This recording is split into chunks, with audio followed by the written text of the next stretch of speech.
Behind him, Dino Zamparelli, the champion. Dan Camish looking for a 12th win of the year. The lights are red, the lights are about to go out to get the race underway now. Tom Sharp blasts away from pole position on the run up towards Paddock Hill Bend. Zamparelli tries to squeeze up the inside. Jake Kruger, number 40, round the outside. Drama already. That's Jordan Witt in strife, and he could well have just said goodbye, I think, to his Pro-Am 1 chances. As up the hill they go to Druid. Sharp leads Camish. Good move by Tom Sharp to grab the advantage. Zamparelli at the inside of the red and silver car forces Jake Kruger wide, so Zamparelli goes third.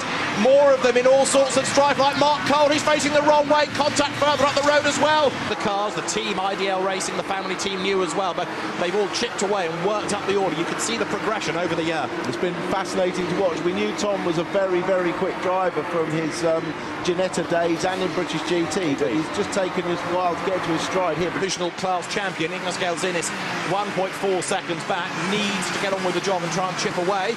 We'll pick up on the Pro-Am 1 situation in a moment. There is Jordan Witt, and look, not only is he gapped Gelzinis, he's almost now on the tail of some of the actual pro-class drivers. So Jordan Witt here aiming to win the class in the championship in style by doing it from the front. He's not just going for points, he knows that he's up against a real fight with Ignas Gelzinis having been very successful all season. Jordan Witt's had more class wins, and he needs another one here to secure that championship. He's had 7 to the 5 of Gelzinis, who was the winner earlier on in the day. But Jordan Witt powers over the timing line now with an advantage over Gelzinis of 0.8 of a second. On that lap, though, Gelzinis brought the gap down a little bit, and Gelzinis has just done a better lap than has Jordan Witt, so now he gets the point for the fastest lap. Yeah, well, in that case, it would be Gelzinis that makes that's the champion. So that fastest lap could be crucial unless there's another car between them. Indeed, fine. Jordan Witt, in the meantime, leads Pro-Am 1, but Gelzinis is up for a fight, isn't he? He's chipped away at, what, 1.4? He's getting a lot of seat time, which is also always important for a driver to iron out the mistakes. It's like the more you play golf, the less bad shots you hit. Allegedly. I'm told. Yes, quite. So there is Jordan Witt in the black car then. The man based in Knutsford, in Cheshire, and he's under attack. Ignas Gelzinis now is having a real go, isn't he, to try and find a way by. Tightens the line out of Sterling's. He's certainly got the speed because he's caught up to Jordan Witt, but Brands Hatch not the widest of circuits, so where is he going to make the move? If he's really good through Clark Curve, could he be really bold and have a go up the inside going into Paddock? He could do. He's looking like he wants to have a go, doesn't he? Whether Jordan Witt will defend or not, is there going to be a last lunge? He gets very close on the brakes. Now, of course, there's no radios in these cars, so apart from pit signals, the team crew can't tell the drivers any information, so they have to have a system of, but looks like he wants to all the same. Oh, and was there a bit of a nudge as he suddenly switched sides?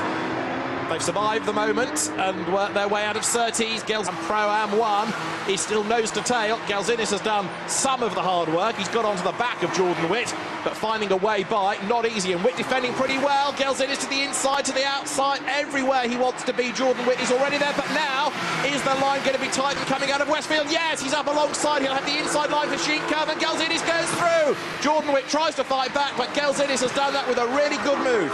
Well, unless we got our maths wrong, Gelzinis didn't need to pass, but he was driving as though he did need to, and that would secure the class championship for him. But expect Jordan Witt to fight back. And they're together coming into Clark Curve. Jordan Witt's going to throw everything at this, isn't he, to get back ahead.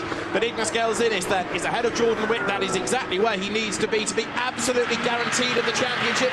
And as they come over the timing line, is he edging away slightly?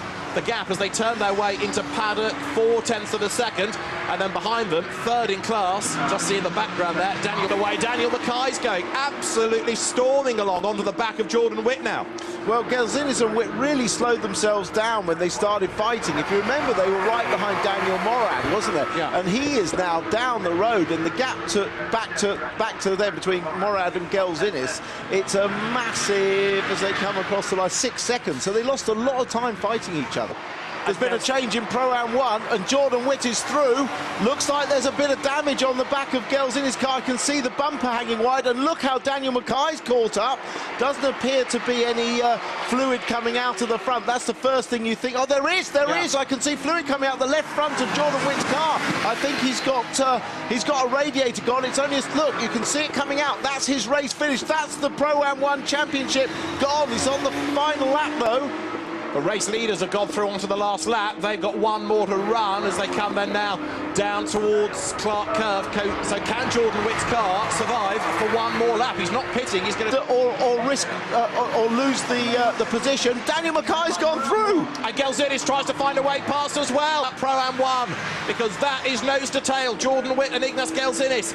Calculators at the ready as they dive now down towards the right-hander at Clark Curve. Jordan Witt's car has just about survived. Daniel Mackay we saw get through. Can Gelzinis make a move up to the line? Yes! Round the outside is going to be a virtual dead heat between the two of them. Jordan Witt has his nose in front. Here comes Gelzinis, who I think was just ahead when they went across the line. He was. Gelzinis takes the place of the championship by 37 thousandths of a second.